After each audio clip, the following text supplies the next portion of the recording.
ಕೋಲಾರ ಜಿಲ್ಲೆಯ ಕಾರ್ಯಕರ್ತರ ಸಭೆ ಮತ್ತು ಸಾರ್ವಜನಿಕವಾಗಿ ನಾವು ಕೆಲವೊಂದು ನಮ್ಮ ಪಕ್ಷದ ಧ್ಯೇಯ ಉದ್ದೇಶಗಳನ್ನ ಮಾತಾಡುವ ಹಿನ್ನೆಲೆ ಇವತ್ತು ನಮ್ಮ ಪಕ್ಷದ ಸಭೆ ಕರೆಯಲಾಗಿದೆ. ಈಗಾಗಲೇ ತಾವು ನಮ್ಮ ಪಕ್ಷದ ಭಾಷಣಗಳಲ್ಲಿ ನಮ್ಮ ಹಿರಿಯರು ನಾಯಕರು ಮಾತಾಡಿದ್ದನ್ನ ನಾವು ಕೇಳಿದಿರಿ.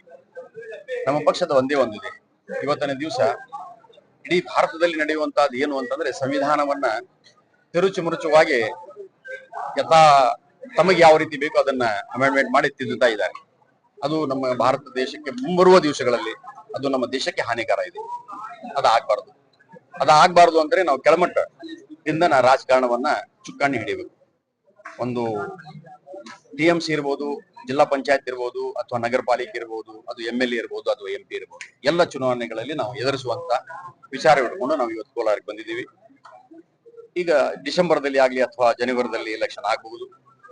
ಇನ್ನು ಮುಂಬರುವ 28ನೇ ವರ್ಷ 2028ರಲ್ಲಿ ವಿಧಾನಸಭಾ ಕ್ಷೇತ್ರದಲ್ಲಿ ನಾವು ತಯಾರಿ ಮಾಡ್ತಾ ಇದೀವಿ. ಅದು ತಯಾರಿ ಇದು ಮೊದಲೇ ಹಂತ ಅಂತ ತಿಳ್ಕೊಳ್ಳಿ ನಾವ್ ಇವತ್ತು ಬಂದಿರೋದು ಉದ್ದೇಶ. ಎಲೆಕ್ಷನ್ ಅಂದ್ರೆ ಕಲೆಕ್ಷನ್, ನೀವು ನಿರ್ಧಾರ ಎಲೆಕ್ಷನ್ ಮಾಡ್ತೀರಾ?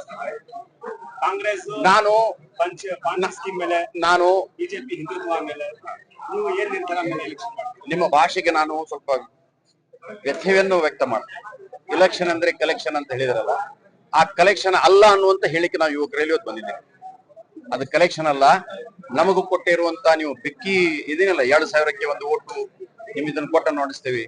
ನಮಗೆ ಉದ್ಯೋಗ ಕೊಡಿ, ನಮಗೆ ಶಿಕ್ಷಣ ಕೊಡಿ, ನಮಗೆ ಆರೋಗ್ಯ ಕೊಡಿ. ಈ ಭಾಗ್ಯಗಳು ಇಂದ ಜನರ ಭಾಗ್ಯ ಉದ್ಧಾರ ಆಗ್ಲಿಕ್ಕೆ ಸಾಧ್ಯ ಇಲ್ಲ.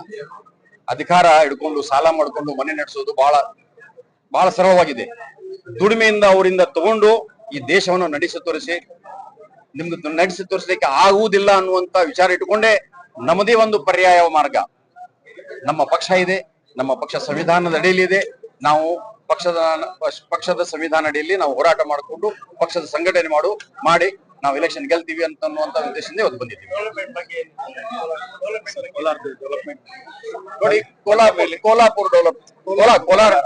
ಡೆವಲಪ್ಮೆಂಟ್ ಏನಿದೆಯಲ್ಲ, ಇಲ್ಲೇ ಸಮಸ್ಯೆಗಳು ಸಾಕಷ್ಟಿದೆ. ಇದೇ ಒಂದು ಕೋಲಾರಕ್ಕಂತೆ ಅಲ್ಲ, ಇಡೀ ಒಂದು ಸಣ್ಣ ಹಳ್ಳಿಗಳಲ್ಲಿ ಹೋದರೂ ಬಹಳಷ್ಟು ಸಮಸ್ಯೆಗಳು ಇವೆ.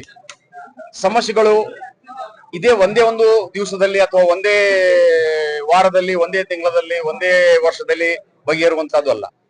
ಅದು ಯಾವಾಗಿನವರೆಗೂ ನಮ್ಗೆ ಅಧಿಕಾರ ಕೈಯಲ್ಲಿ ಸಿಗುವುದಿಲ್ಲ ಅಲ್ಲಿವರೆಗೂ ನಾವು ಯಾವುದೇ ರೀತಿ ಡೆವಲಪ್ಮೆಂಟ್ ಆಶ್ವಾಸನೆ ನಾವು ಕೊಟ್ರೆ, ಇವತ್ತು ನೀವಂತೀರಿ ಆಶ್ವಾಸನೆ ಕೊಟ್ಟಿದ್ರಿ ಡೆವಲಪ್ಮೆಂಟ್ ಮಾಡ್ಲಿಕ್ಕೆ ನಿಮ್ ಕಡೆಯಿಂದ ಆಗ್ಲಿಲ್ಲ, ಅಧಿಕಾರ ಕೊಟ್ಟು ನೋಡಿ ಡೆವಲಪ್ಮೆಂಟ್ ಮಾಡಿ ತೋರಿಸುವಂತ ಕೆಲಸ ನಮ್ದು.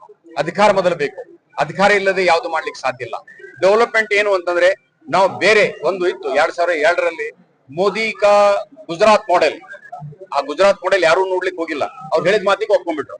ನಾವು ಹೇಳೋ ಮಾತಿಗೆ ನೀವು ಒಪ್ಕೊಳ್ಳಿತ್ತಲ್ಲ, ನಮ್ಮ ಆರಿಸಿ ಕಳಿಸಿ ನಾವ್ ಏನ್ ಮಾಡ್ತೀವಿ ಅನ್ನೋದನ್ನ ನಾವು ಪ್ರತ್ಯಕ್ಷವಾಗಿ ತೋರಿಸ್ತೀವಿ. ಆಮೇಲೆ ನಾವು ಡೆವಲಪ್ಮೆಂಟ್ ಅನ್ನ ನೀವೇ ಪ್ರಸಾರ ಮಾಡ್ರಿ. ಅಧಿಕಾರ ಇಲ್ಲದಿದ್ರು ಜನಕ್ಕೆ ಸ್ಪಂದನೆ ಮಾಡಬಹುದು ಸರ್, ಆ ಕೆಲಸನ ಮಾಡಬೇಕು. ಅಧಿಕಾರ ಇಲ್ಲದಿದ್ರು ಇವತ್ತು ಬಂದಿರೋದು, ಇವತ್ತು ನಿಮ್ಮನ್ನ ಇಲ್ಲಿ ಕರೆಸಿ ಮಾತಾಡಿಸಿರೋದು ಆ ಸ್ಪಂದನೆಯ ಮೊದಲನೇ ಮಹಡಿ. ನಾವಿವತ್ತು ಬಂದಿರೋದು, ನಾವು ಇವತ್ತು ಹೇಳ್ತಾ ಇರೋದು ಇದು ಸ್ಪಂದನೆಯ ಒಂದು ದಾರಿ. ಯಾಕೆಂತಂದ್ರೆ ನಿಮ್ಮ ಅಧ್ಯಕ್ಷರು ಈಗಾಗಲೇ ಬಹಳಷ್ಟು ವಾರ್ಡ್ಗಳಲ್ಲಿ ಏನೇನಿದೆ ಅನ್ನೋದನ್ನ ಎಲ್ಲಾನು ನೋಟ್ ಮಾಡಿದ್ದಾರೆ.